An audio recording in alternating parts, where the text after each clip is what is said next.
注意看这个卑鄙的老外之后啊，直接又来，又是这样。还有一个就是运动员场上，又是这样。在这场中国选手刘策和荷兰恶徒埃利诺的比赛当中，刘策万万没有想到，埃利诺竟无视比赛规则，无视裁判，三番五次对他进行恶意犯规。刘策作为目前我国最出色的重量级选手，也是目前中国首位世界级双冠王。在搏击擂台上的刘策就像一个巨神兵，双拳犹如两把大锤，轮番一众高手，双腿更是化作镰刀，让无数英雄高手竞折腰。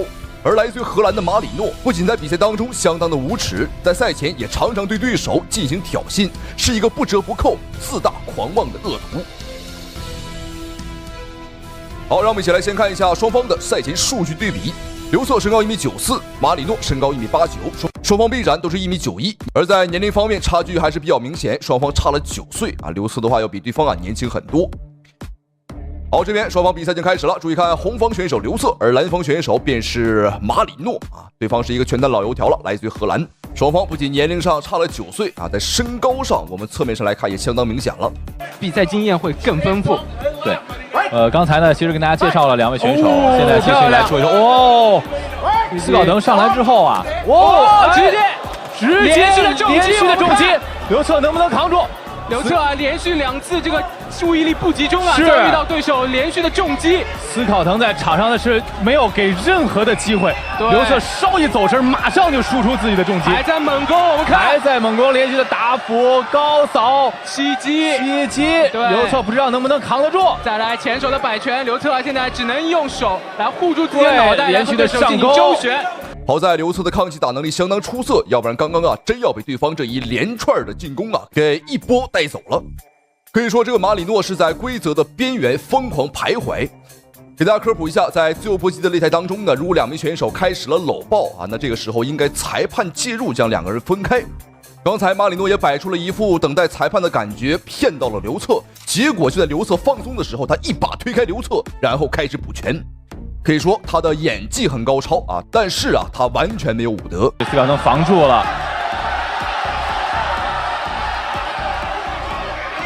现在因为斯考滕刚才输出了非常多，所以现在是需要缓一缓。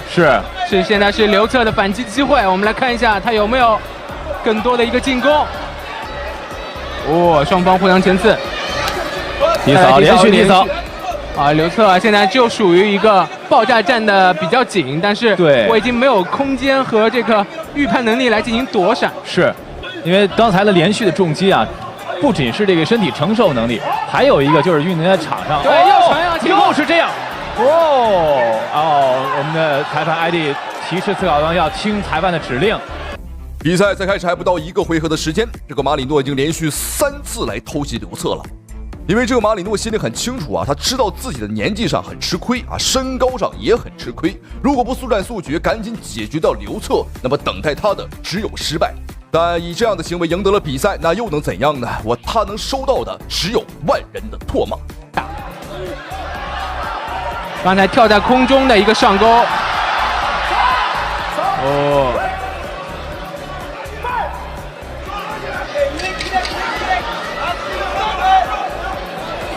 好的，又是连续的左右输出，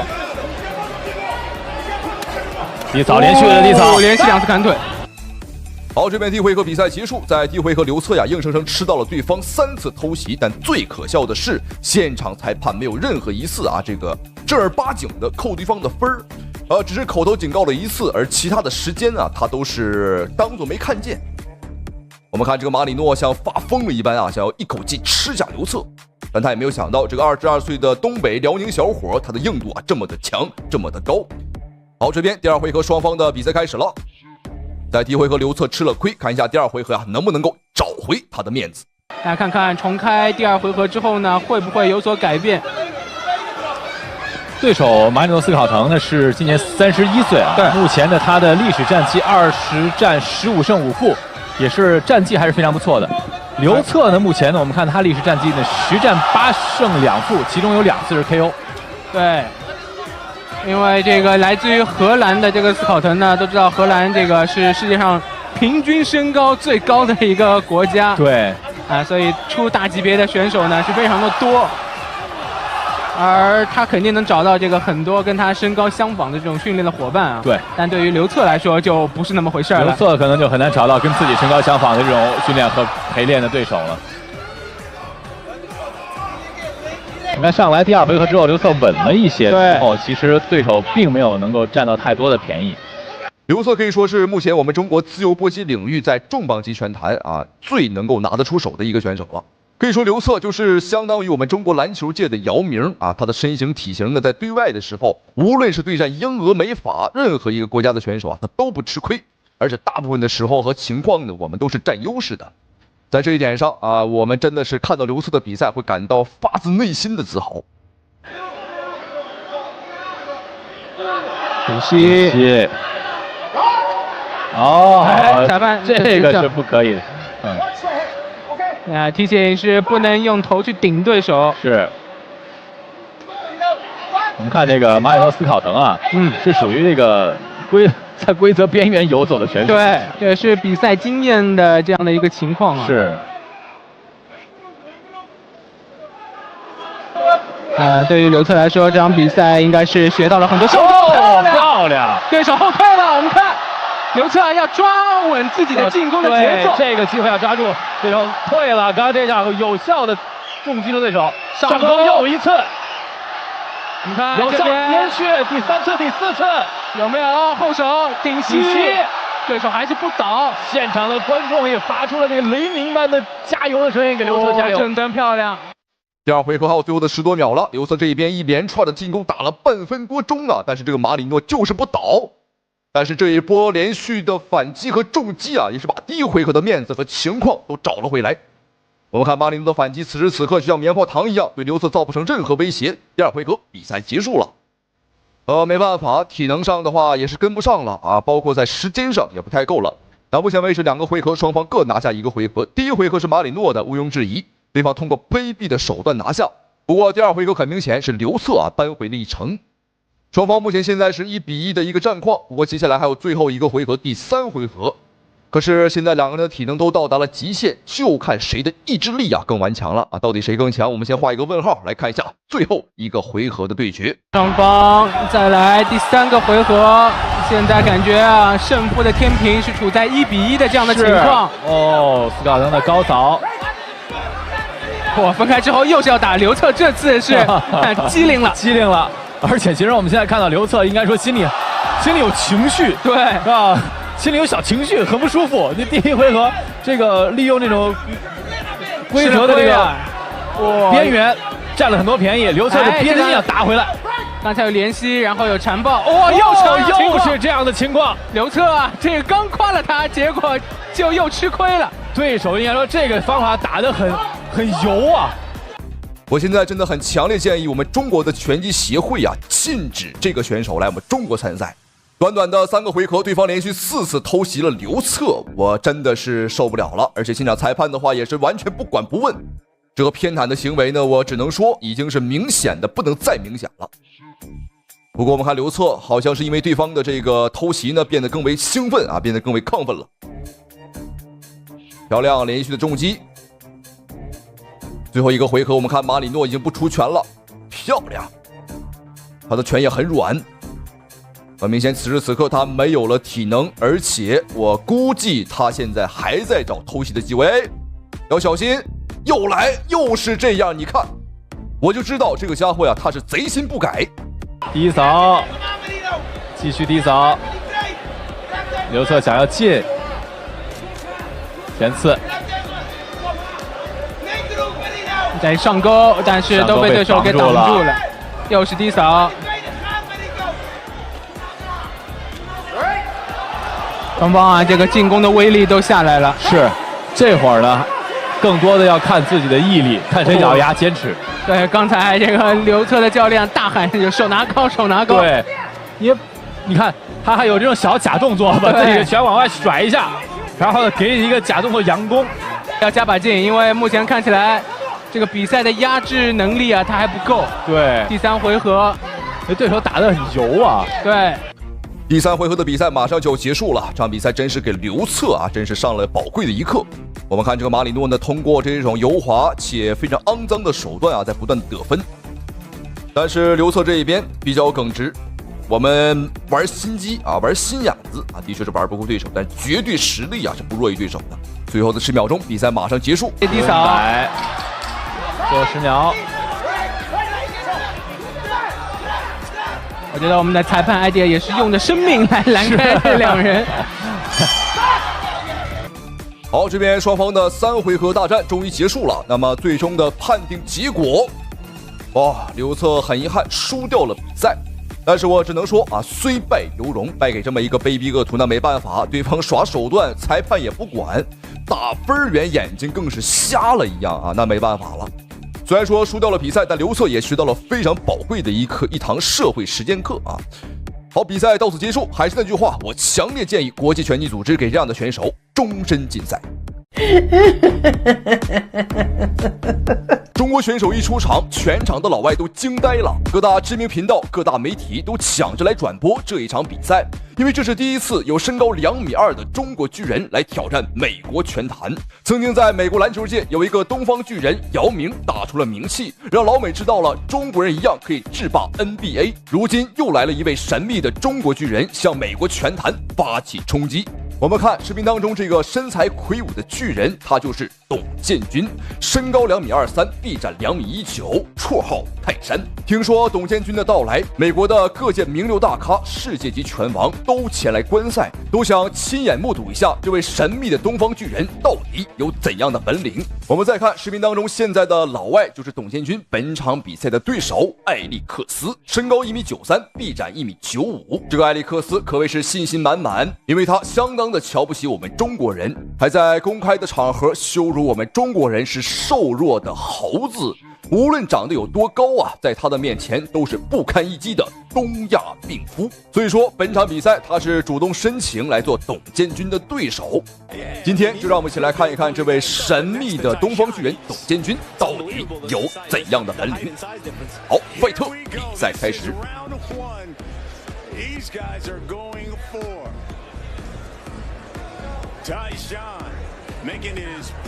我们可以看到很明显啊，在身形上的差距，这可不是一丁半点儿啊！董建军高了对方啊将近30公分。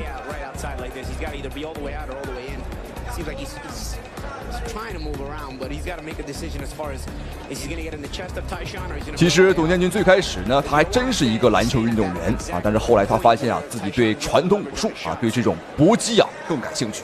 所以他便自学了我们中国的传统武术啊，包括散打，包括像韩国的跆拳道，他也学过。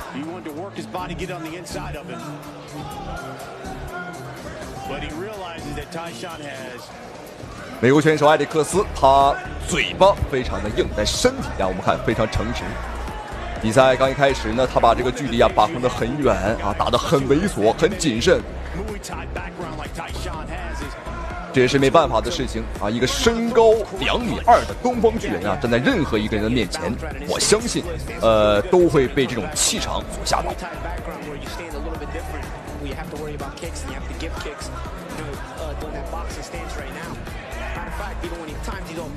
好漂亮，打晃了，简简单单的一个前手，对方刚刚这个眼神啊，已经有点迷离了。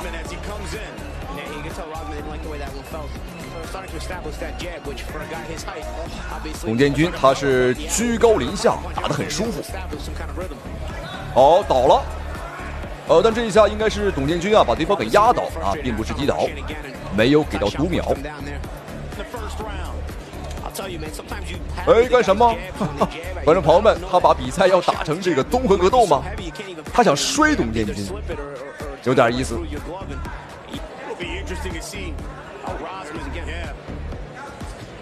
其实我们别看董建军啊长得这么高，但实际上仔细观察他的步伐呀非常灵活。当然了，这要归功于他曾经的篮球训练，因为篮球运动员的脚步和步伐都是非常的花哨啊，跑得也都很快。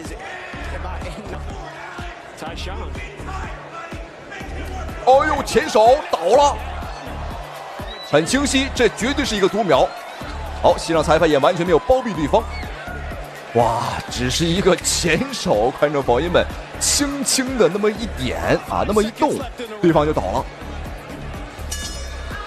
我甚至感觉刚刚董建军啊，可能发力还不到30%啊，还不到30%的力，可见董建军的力气有多么的恐怖。我真的无法想象，如果董建军一会儿啊全力打出一拳，会是怎样的感觉。你看，很轻的啊，轻轻的一拳，而且刚刚这一拳也很快啊，的确是不好防。好，观众朋友们，第2回合已经开始。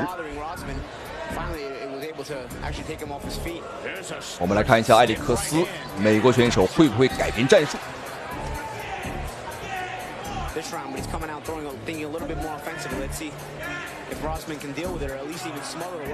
能感觉到他是想往里冲，想打内围。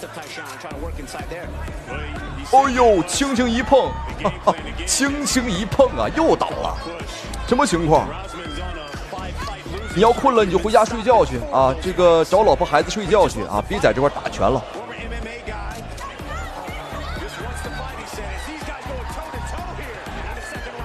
这个美国选手埃里克斯啊，我严重怀疑他学习过日本的空手道，这拳法来也空空，去也空空啊，打得很凶，就是打不着人。哎，什么情况？我们这个谈笑间啊，他又倒了。你看，把这家伙累得满身都是汗水。漂亮，前手又打慌了，又倒了，又倒了。哦，但这一下裁判没有给到读秒，也算是照顾对方一下。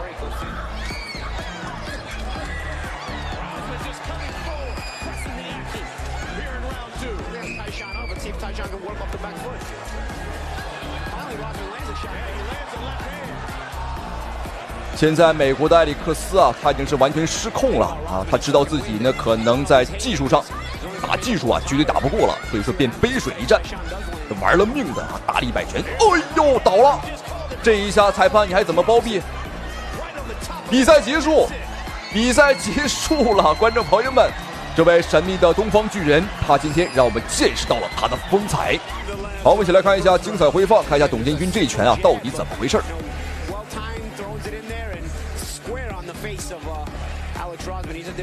啊，就是前手啊！这场比赛董建军的后手拳啊，还几乎没打。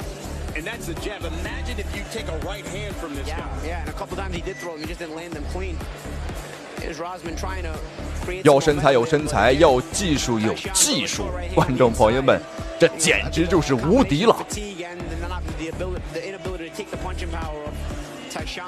有一个我们中国人的骄傲，黄种人的骄傲。好，恭喜董建军，同时非常感谢屏幕前您的收看与支持，咱们下期视频再见。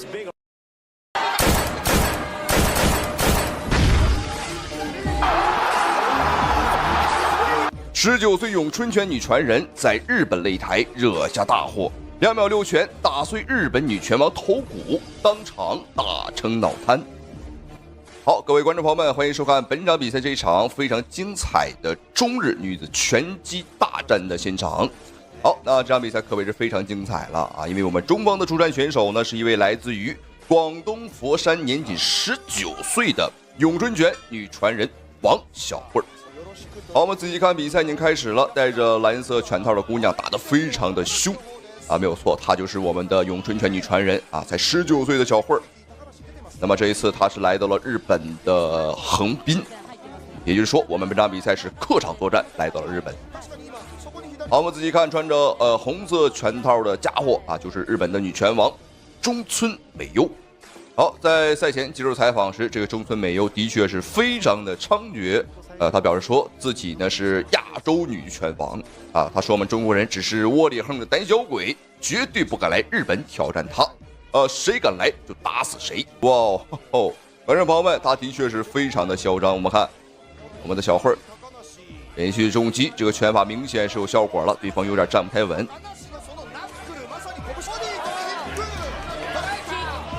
中近距离是发挥咏春拳最好的一个距离。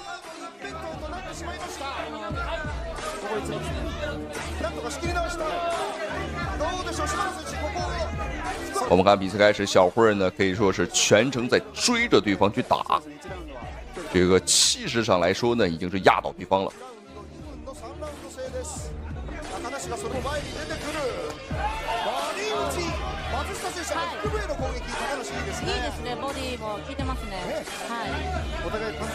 但是日本选手这个中村美优这个家伙的报价啊，双手拿得很高。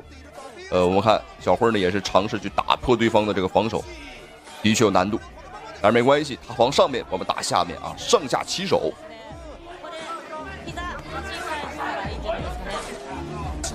そうですね、攻撃強いので。好，没有错，各位观众朋友们，比赛第一回合已经结束，的确是非常非常的精彩。我们的小慧把她的咏春拳啊发挥的非常的不错。咏春拳呢是一个招式小、速度快的传统武术啊，发源地呢也是来自于广东佛山，并且啊，它的创始人啊本身就是一个女人。是一个女师傅啊，所以说当时有这么一个说法啊，只有真正的女人女高手才可以把咏春拳发挥出最大的威力。实际上是这么一个道理，因为咏春拳本身啊，它是带一定的柔的属性，女性的身体和她的柔韧性要更好啊，所以说呢，女性能把咏春拳发挥得更出色。好，我们看这个日本女拳王，很明显啊，她已经被打懵了，观众朋友们。那么在第一回合的话，他全程被暴打啊，几乎是没有任何反击的一个机会。好，接下来看一下双方比赛第二回合的精彩表现，精彩的对局。好，我们仔细看，我们的小慧几乎是不做防守，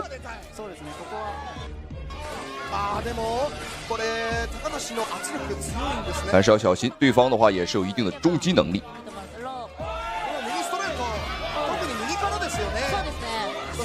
又一次疾风暴雨般的重拳，我们不断的尝试把对方啊压制到某一个笼边啊，把对方像一条狗一样给他圈起来。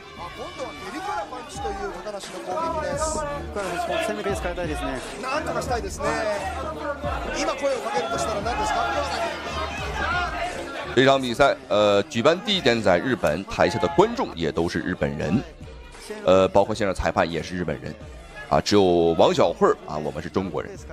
但当然，这个拳套不好说，观众朋友们，没准是 Made in China， 我们中国产，哈哈，因为这个中国制造流向全世界。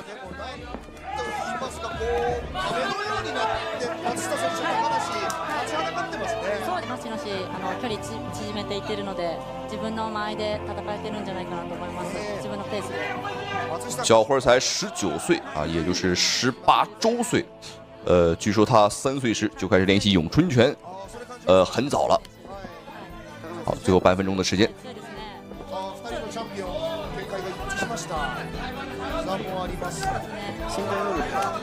好，连续正蹬呢，把对方压制到笼边，给对方做一个困兽斗。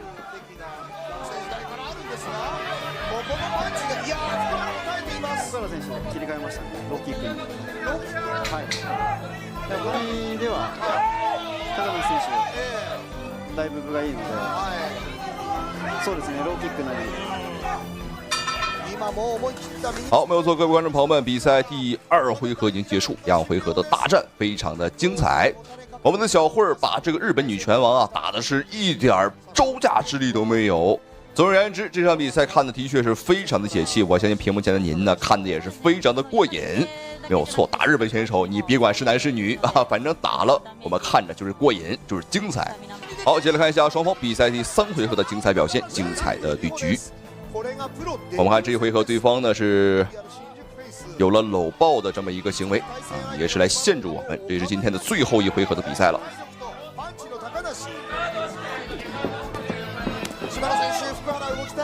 そうですね。完全にもポイントは取られているので、繰り返すつもりで前に出てほしいですね。前に出たその後何がありますかね。そうですね。今パンチの打ち合いではやっぱり高梨選手に分があると思うので、先ほどローキックに切り替えたりもしたんですけど、何か一つ自分が出しやすい一つポイント。哦呦，小心，对方这一脚踢得很重啊！小慧，哦呦，又是一脚。我们小慧不仅是拳法厉害。那么今天能看得到他的抗击打能力啊，也是非常的可以。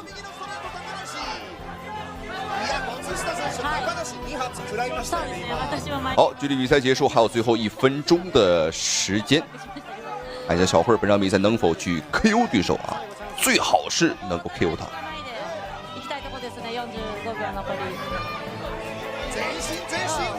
さあガード上げてしっかり上下散らして。そしてやっぱり松下選手。好，连续砸击这个重拳，哎呦，什么情况？我们看日本选手啊，他整个人瘫坐在了地上，裁判赶紧终止了对局。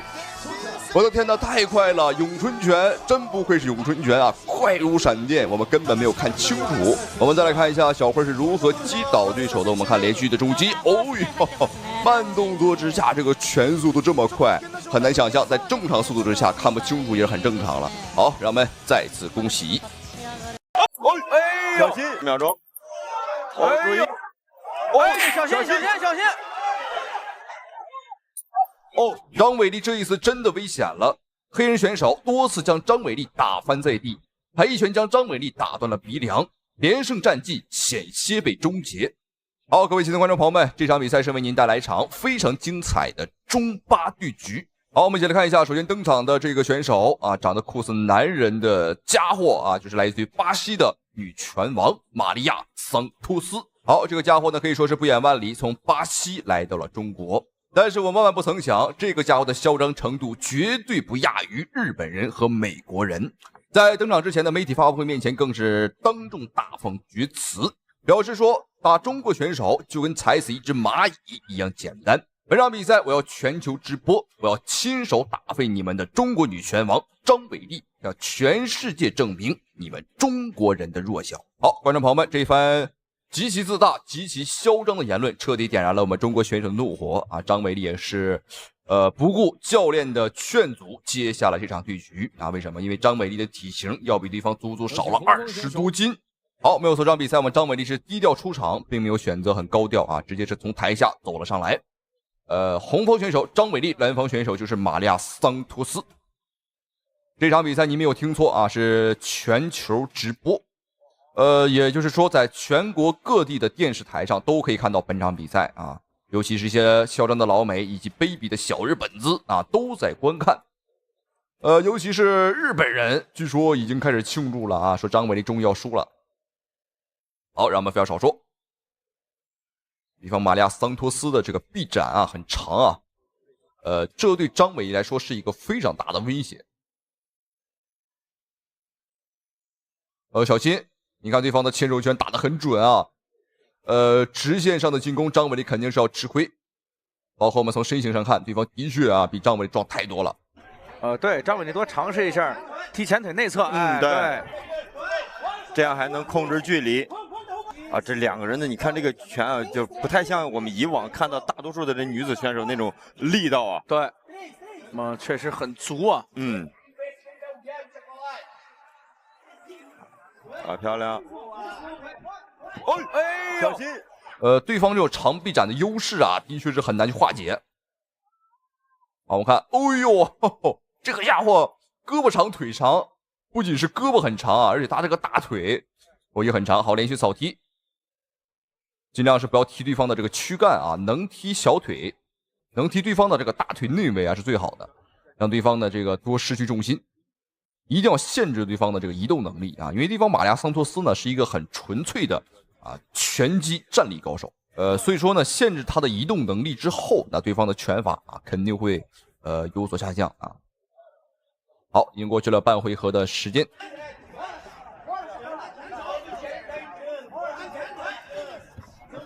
我觉得张伟丽还是尽量前腿内侧，对方的前腿内侧多踢。对。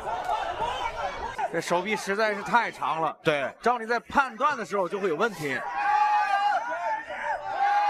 因为他在判断对手，他还要想到自己的反击，对，双方在这个整个的长度上有差距的时候，哦，漂亮，进入到这个位置，好，还有最后1分钟的时间啊，张伟丽在这个臂展不占据优势的情况下呢，打内围是最好的。而这个杀入到对方内围啊，是需要做出牺牲，也就是有可能要吃到对方的这个迎击啊，导致这个比赛呢的确啊是很难再进行下去了。而且我们看现在张伟丽现在整个鼻子啊被打出血了，哦，要小心，这个胳膊太长了，哎呦很心疼，因为张伟丽现在的话是一个18连胜的状态啊。但是不要小瞧张伟丽的反击，他的反击速度也很快。对方就一直用这个前手拳，我们看啊，打击张伟丽的这个脸。对方的这个臂展呢，比我们多了呀，将近是20多公分。这个比赛难度很大。好，连踢腿，哦，又小心，有点晕。最后的3秒钟，张伟丽挺住。好，没有错，比赛第1回合非常的惊险。我们实事求是的说呢，对方的这个臂展实在是太恐怖了啊！这个进攻距离你没有办法去限制他啊，无论是前后手的直拳，以及说这个大轮摆，对方都打得出来，重点是都太远了啊，张伟丽是很难去应对。好，我们看张伟丽的鼻梁还在喷血，这个比赛打的确实很艰难，也可以说是张伟丽有史以来打过最难的比赛。哇，对手的手啊，真的是特别长，我们一起出手的话，那肯定是对方先打到我们，很难啊！这场比赛张伟丽确实是，每一分每一秒都在冒险。好，那看一下，稍作休息，看一下张伟丽的教练团队会给出什么样的建议啊？能否在第2回合扭转乾坤？好，第2回合，张伟丽的话是加强了腿法上的进攻，再缩短一点。对，因为你这个距离正好是在对方出拳的距离的话，你往后躲，你觉得你是安全距离，确实不安全，对，这就很可怕。你看这个前手刺拳太长了，对。好，看看有没有肘，张伟丽也比较愿意用肘啊，地面的锤击，地面了。好，看一下张伟丽能否抓住这个机会。现在的话是一个完全的一个上位，但对方的桑托斯凭借着大长腿，尝试不让张伟丽去近身。对方的这个地面能力肯定会弱啊，因为他的臂展很长，打地面绝对是要吃亏。好，再一次按到地面，2分半的时间，对方的桑托斯这个裸脚的把位并不是特别的深。张伟丽的话是从来没有被降服过啊。但是张伟丽想撤到侧面，一条腿现在被对方拿住啊。对，但是对方的这个如果身高有一定优势的话，这个动作也会。对方的这个拳法很厉害，但是他的臂力呢并没有那么恐怖。好，连续的肘击，张伟丽，好漂亮，这个腿抽出来了，侧方位的把控。我们看张伟丽最熟悉的一个肘击位置，对方手部的扣也滑掉，达到一个绝对的齐称位。我们看张伟丽立着把这个肘尖砸向对手的头，打击，啊，肘尖砸得很深啊。这继续，这没有动作，怎么能没动作了呢？啊，哦呦，观众朋友们，张伟丽连砸30多肘，我的天哪！这场比赛连砸30多肘，将对方的巴西选手玛利亚桑托斯活活的给他打成了这个血葫芦，完全当场打飞。好，这场比赛让我们恭喜我们的中方选手啊，我们的中国女拳王张伟丽战胜了对手，确实很精彩。没有想到张伟丽这个扭转乾坤的能力啊，就是这么快。好，没有错，本场比赛张伟丽是成功的扭转了乾坤。好，我们看一下对方的桑托斯。这个家伙已经是被打肿了眼睛，一直在摇头，表示自己的力量不如张伟丽。的确啊，你的力量就是不如我们张伟丽。那最后的话啊，凭借肘击拿下了对方的玛利亚桑托斯。这个身形上的优势啊，虽然说不可去改变和逆转，但张伟丽凭借自己的硬实力啊，是拿下了这场对局。而且这个时机抓得很准啊，尝试进入到地面之后，张伟丽也不墨迹啊。我们看连续的肘击让对方是无路可逃。让我们再次恭喜张伟丽。好了，观众朋友们，咱们下期视频再见。我对自己很有信心，因为我一定要把这个腰带留在中国，不能让国外拿走。想跑门儿都没有。继续顶膝，顶膝，继续，结束了。好，各位亲爱的观众朋友们，欢迎收看本场比赛这一场非常精彩的中美超级大战。中国女拳王张伟丽大战眼前的老太婆，这个老女人啊，来自于美国的顶级女拳王罗尔德斯·格伦诺。好，为什么管她叫老女人？因为这个家伙已经是47岁了，她的孙子都已经3岁了。好，我们看，这个老女人确实很老啊，她的身体已经发生了下垂。好，这一次虽然说她已经47岁，已经是个老女人，但是他却不远万里来到我们中国，向张伟丽发起了挑战。赛前在接受采访时，这个美国的老女人甚至还扬言啊，如果张伟丽今天肯服软啊，肯下跪求饶，他可以考虑少打断张伟丽一根狗骨头。哇，这个家伙47岁了，还如此大言不惭啊，非常符合美国人的这个德性啊。好，接下来有请我们的擂台狩猎者中方选手张伟丽闪耀登场。张伟丽没有错，1990年出生于河北邯郸，她是我们中国女子综合格斗界的绝对王者，没有任何人能够撼动她的地位。如果说我们中国女子拳坛有一个时代，那么现在这个时代，她的名字叫做张伟丽啊，没有错，是张伟丽的时代。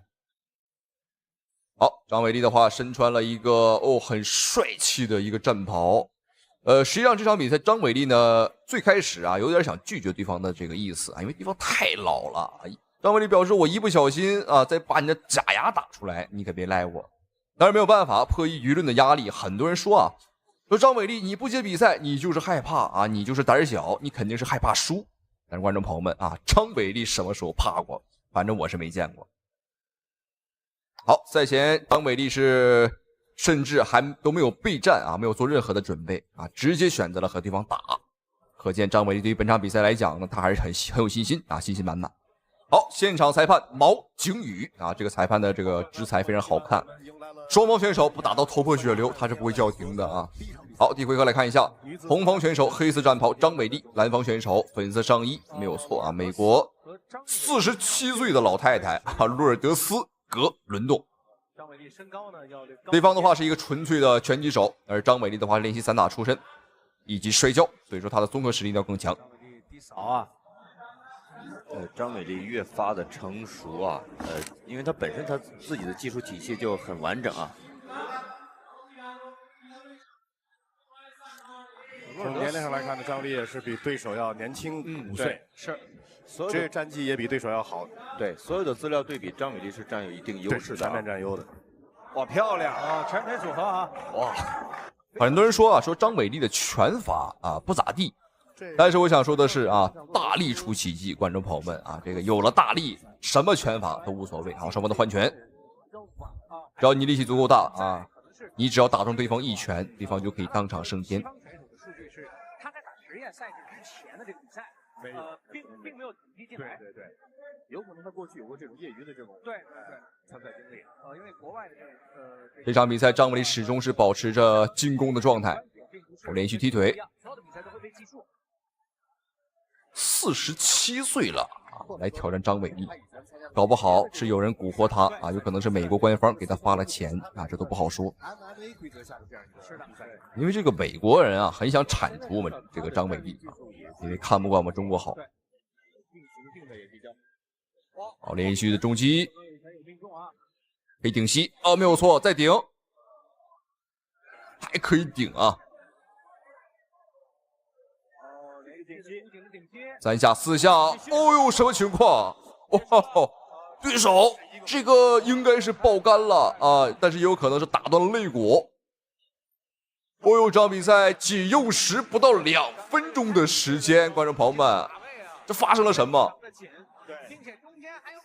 我们这个喝口水的功夫啊，张伟丽竟然这个 KO 了对手。我们看，对手现在很痛苦啊，甚至连动都不敢动。具体是断了肋骨，还是说这个爆肝啊，都不好说。很轻松啊，确实很轻松。实际上在我们中国有句老话说得好，拳怕少壮。那这句话呢，并不是开玩笑。年轻啊，就是女子拳击手啊，所有拳击手的优势。好，我们来看精彩回放。对方的双手实际上已经挡住了，但张伟丽的这个顶膝啊，穿透力很强。应该是连续3次还是到4次的几次的顶膝啊？你看这个顶膝是对方完全没有手臂的防护。对，一共大概是5记顶膝啊，让对方呢是彻底失去了意识。当然啊，对方打的也不错啊，拿这个肚子疯狂打我们张伟丽的膝盖，对方的这个肚法啊也挺厉害，只不过我们这边的这个更硬一点啊。哈哈。好，观众朋友们，这场比赛让我们恭喜我们的中国女拳王张伟丽啊，兵不见血刃的拿下了对手。我相信这场比赛结束之后啊，这帮老外应该是不敢再来中国挑战了。好，再次恭喜！那同时也非常感谢屏幕前您的收看与支持。好，但是千万不要走开，接下来为您带来张伟丽最精彩的 KO 瞬间，每一个都能让您热血沸腾。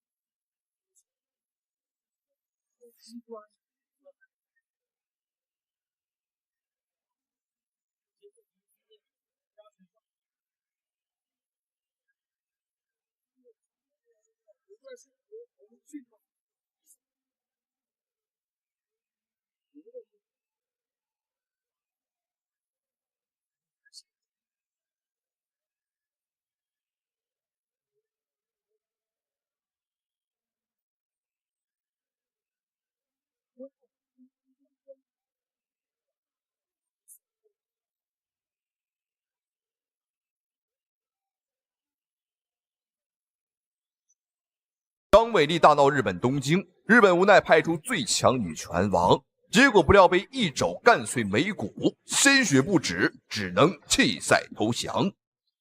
这次面对张伟丽横扫日本拳坛啊，豪取3连胜的战绩，日方赶紧是请出来了最强女拳王藤野宪惠，霸气出山。好，这个藤野宪惠呢，已经是退役长达5年啊。这一次听说这个张伟丽来到了日本，也是临危受命出来迎战。好，他已经是46岁，46岁都已经是个老黄瓜、老帮菜了啊。当年他也是一个实力超群的选手，曾经统治了日本拳坛、亚洲拳坛，以及在4届奥运会上女子拳击比赛当中拿到过金牌。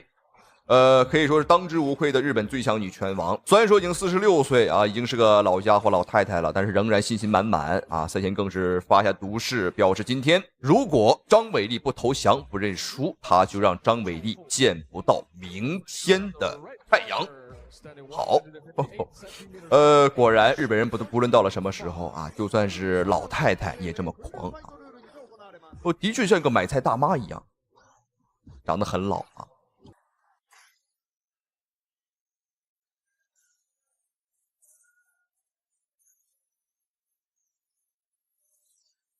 两个人的战力对拼呢非常有意思啊，都不做防守，都把这个脸啊送给对手。我们看，这种打法的话，哦呦，这是谁也不服谁的意思。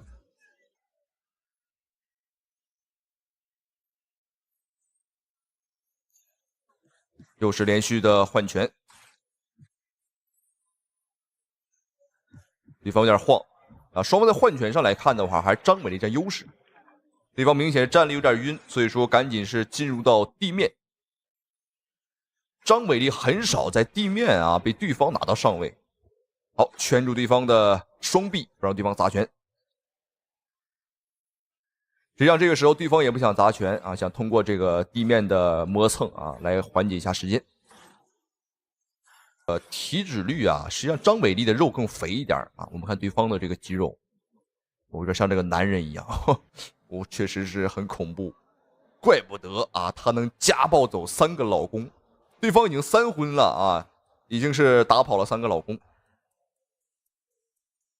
两难，那如果裁判不出手的话，两人可能会尴尬在这里啊，尴尬一整天。好，又是连续的换拳，两个人都喜欢把这个头啊，先把头送过去。先把头伸过去，然后再拼后的30秒钟。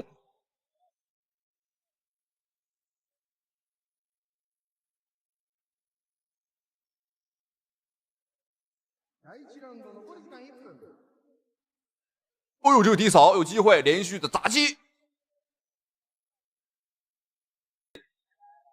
那张伟丽的这个肘击啊，还是很厉害。很多人不知道啊，都说张伟丽的拳重，但实际上他的这个肘击啊更恐怖。哦呦，什么情况？哇，对方的眉骨我们看啊已经开始流血了，张伟丽也是有受伤，他的鼻血流出来。哇，哦呦，张伟丽的这应该是切肘打出来的口子啊，应该不是拳，因为张伟丽刚刚是有站立的3次切肘。好，裁判是强行终止了对局，来看一下对方的伤势。比赛第一回合还剩最后的3秒钟，还没有结束。我们看对方的脸已经被打中，还在流。好，比赛第一回合已经结束，非常的精彩。张伟丽是双方啊，虽然说都有受伤，哦呦，但是对手的这个血我们看，流到了这个胸，哦，还在流。我的天哪，这个伤口确实是，因为这个眉骨一旦流血啊，它的这个血呢是止不住的啊，很难去止。好，第一回合两人的战况呢，可以说打得非常激烈，很少能见到这么打得这么狠的女子对抗赛啊，恐怕只有张伟丽和日本人能够打出这种比赛，打美国人，观众朋友们都没有这个效果。好，第一回合张伟丽的话是用这个切肘啊打碎了对方的眉骨啊，切开了一个口。那这个位置的话，好像是太阳穴的上方啊，指血管比较茂盛的地方。好，比赛来到第二回合，让我们一起来看一下双方的精彩表现。对方又来，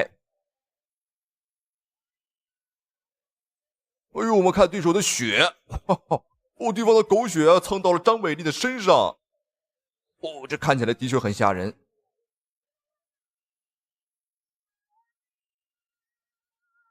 对方藤野先卫也很清楚啊，拼战力的拳法呢，对方完全不是对手啊，只能是通过这个打近身啊来拖延时间。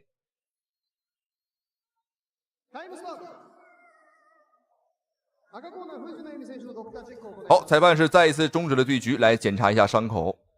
对方的这个出血量啊，根本止不住。好，又是一个切肘，我们看对方的眉骨上方3公分的口子，哇，这个真的是狗血淋头。裁判终止了对局，如果再不终止，这个家伙可能会被打补，然后对方鲜血直流，鲜血不止，2个伤口。